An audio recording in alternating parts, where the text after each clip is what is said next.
Welcome to the next topic. Force on a current carrying conductor placed in a magnetic field. This is the conductor. Once again, repeat the topic. Force on a current carrying conductor placed in a magnetic field. So, this conductor, which is placed in the magnetic field in the perpendicular direction, means what happens? The charge, flow of charge, experience a large amount of force. That means Lorentz force.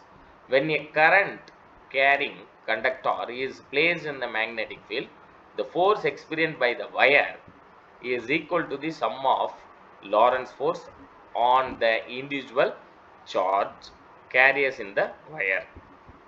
Consider a small segment of the wire, length dl. Total length is capital L.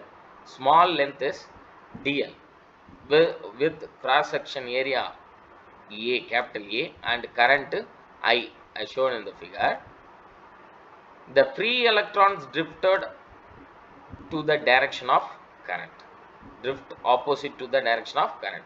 The free electrons drift opposite to the direction of current. From your second lesson already we have learned in the second lesson, current electricity.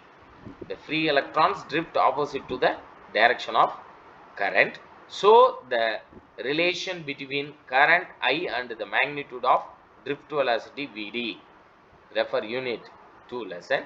Df vector is equal to, I is equal to NEA Vd. From your second lesson, current electricity, I is equal to NEA capital A Vd.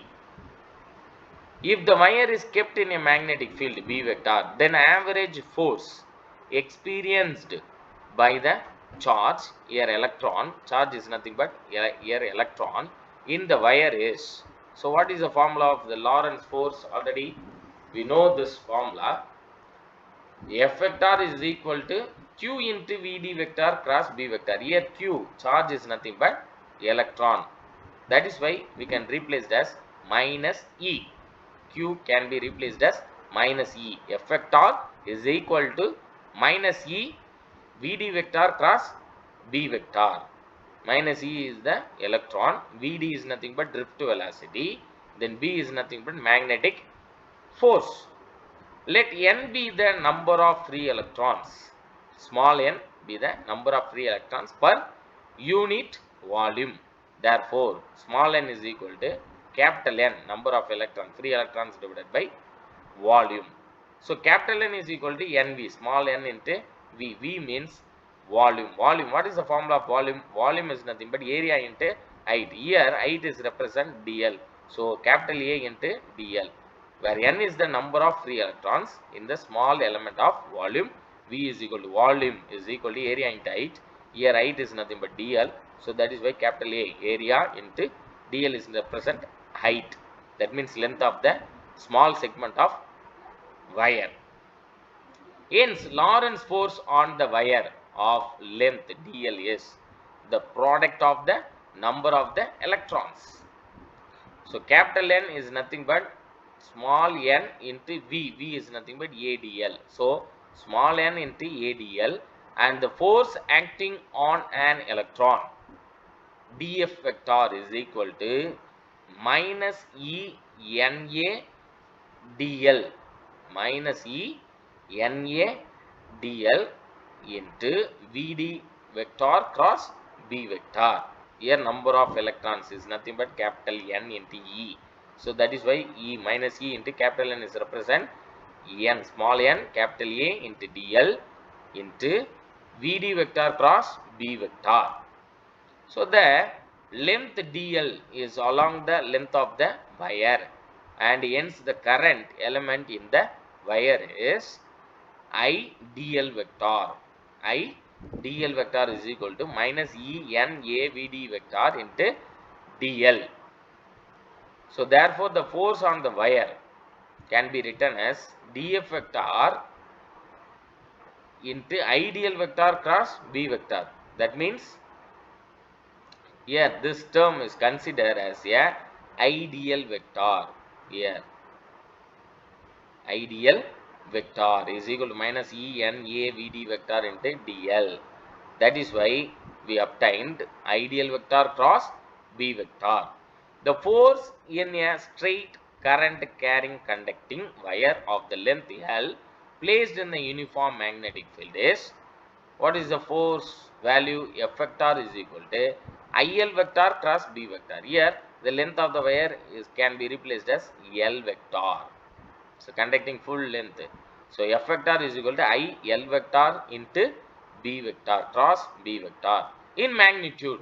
So F is equal to BIL sin theta. Sin theta is represent the perpendicular direction. So according to the Lorentz force, F is equal to BIL sin theta. So option first case, if the conductor is placed along the direction of magnetic field, angle between them is theta is equal to 0 degree. So when we place the value of theta 0 degree through this equation, sin 0 degree means 0. 0 into anything 0. So force experienced by the conductor is 0. F is equal to 0. If suppose if the conductor is placed perpendicular to the magnetic field, means the angle between them is theta is equal to 90 degree. Sin 90 degree is nothing but 1 into BL, BIL. So then the force experienced by the conductor maximum, which is F is equal to BIL here, BIL. Next, Fleming's left-hand rule, mnemonic rule, otherwise called mnemonic rule, Fleming left-hand rule. When a current carrying conductor placed in the magnetic field, the direction of the force experienced by it is given by Fleming left-hand rule. FLHR is the small form of Fleming left-hand rule. As shown in the figure, stretch your forefinger, the middle finger and the thumb of the left hand such that they are in mutually perpendicular to each other. If forefinger points the direction of the magnetic field, the middle finger points the direction of the electric current, then thumb will point the direction of the force experienced by the conductor. This is the Fleming left-hand rule, very very important 2-mark question. Forefinger represent the magnetic field, middle finger represent the current and the thumb finger represent the force. This is the Fleming left-hand rule. Once again repeat the condition. F is equal to BIL sin theta if the conductor is placed along the direction of the magnetic field, the angle between them is theta is equal to 0 degree.